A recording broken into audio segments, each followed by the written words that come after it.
My dear Muslim brothers and sisters, first of all, salam. Assalamu alaikum wa rahmatullahi wa barakatuh. A'udhu billahi minash shaitanir rajim. Bismillahir rahmanir rahim. Rabbi shrah li sadri wa yassir li amri wahlul 'uqdatam min lisani yafqahu qawli. Qala an-nabiy sallallahu alayhi wasallam. Alhamdulillahi nahmaduhu wa nasta'inuhu wa nastaghfiruhu wa nu'minu bihi wa natawakkalu alayhi. ونعوذ بالله من شرور أنفسنا ومن سيئات أعمالنا من يهده الله فلا مضل له ومن يضلل فلا هادي له ونشهد أن لا إله إلا الله وحده لا شريك له والذي لا ضد له ولا ند له لا مثل له ولا مثيل له لا وزير له ولا وليد له هو الوحيد الفرد الصمد لم يلد ولم يولد ولم يكن له كفوا أحد ونشهد أن سيدنا ونبينا وحبيبنا وبشيرنا ونذيرنا وطبيبنا وطبيب أرواحنا محمدا عبد الله رسوله فقد قال الله تعالى في كلامه المجيد وفي فرقانه الحميد আলহামদুলিল্লাহ ভাইয়া দোস্ত মহান আল্লাহ পাকের দরবারে লাখ শুকরিয়া যে আল্লাহ তাআলা আমাদেরকে দুনিয়ার জমিনে হায়াত তৈবা দিয়ে এখন বাঁচিয়ে রাখছেন যে আল্লাহ তাআলা আমাদেরকে মানুষ হিসেবে তৈরি করছেন আলহামদুলিল্লাহ আর যে আল্লাহ তাআলা আমাদেরকে মানুষ হিসেবে তৈরি করে শেষ করে নেয় আল্লাহ তাআলা আমাদেরকে দু জাহানের বাদশা হযরত মুহাম্মদ রাসূলুল্লাহ সাল্লাল্লাহু আলাইহি ওয়াসাল্লাম উম্মত হিসেবে প্রেরণ করছেন এটা অনেক বড় এক নিয়ামত এই জন্য নিয়ামত শুকরিয়া আদায় করা এই জন্য ভাই দোস্ত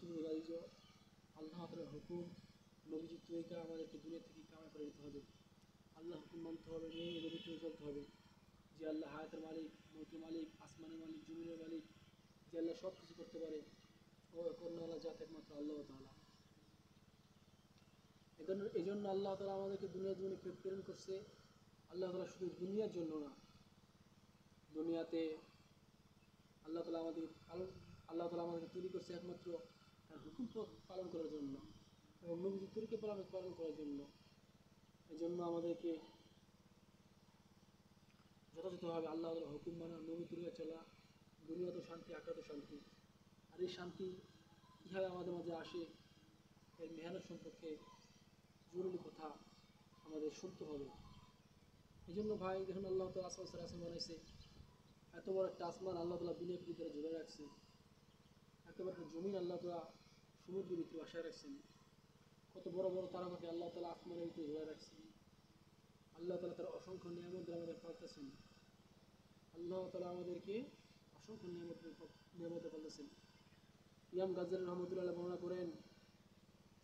পুরো পৃথিবীটাকে যদি শস্য দানাতে ভর করে দেওয়া হয় 1000 বছর যাবে আর পাখি যদি একটা করে দানা নিয়ে যায় কোনো না কোনো একদিন এই দুনিয়া জিন্দগি শেষ হয়েই যাবে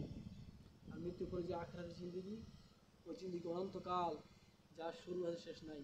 আর এই দুনিয়ার জিন্দগি হলো মৌতের জিন্দগি আর হায়াতের জিন্দগি তো আখিরাত যেখানে জন্ম আছে মৃত্যু নাই এত সুন্দর এক জিন্দগি আল্লাহ তাআলা আমাদেরকে দুনিয়া থেকেই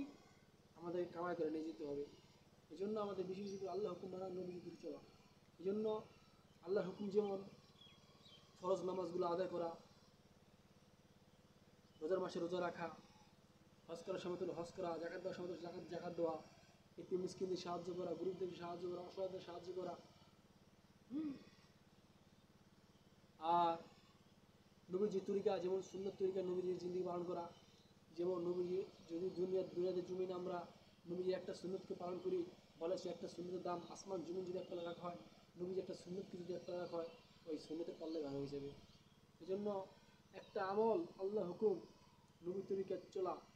বলা হয়েছে দুনিয়ার জমিনে যে ব্যক্তি একটা নবীর সুন্নতকে জিন্দা করব তাকে 100 শহীদের মর্তবা প্রদান করা হয় আর পুরো পৃথিবীতে যদি কয়েক হাজার বউ বিক্রি করা হয় তাও একটা সুন্নতের মূল্য হবে না একটা ফরজের মূল্য হবে না একটা ওয়াজের মূল্য হবে না একটা নফলের মূল্য হবে না এই জন্য ভাই আমাদেরকে বেশি বেশি করে জিকির করা তসবিহ পড়া কোরআন তেলাওয়াত করা একরাম করা আর আমাদেরকে বেশি বেশি করে নফল নামাজে পাবন্দি করা কাজা নামাজে পাবন্দি করা আর আমাদের মাসলা জেনে আমল করা এই জন্য ভাই দুনিয়ার জমি থেকে আমরা চলে যাব সুতরাং আমরা কী নিয়ে কবরে যাব এই জন্য আমাদের ওই দিকে ফলো করা ইনশাআল্লাহ দেখা হবে, গুড বাই।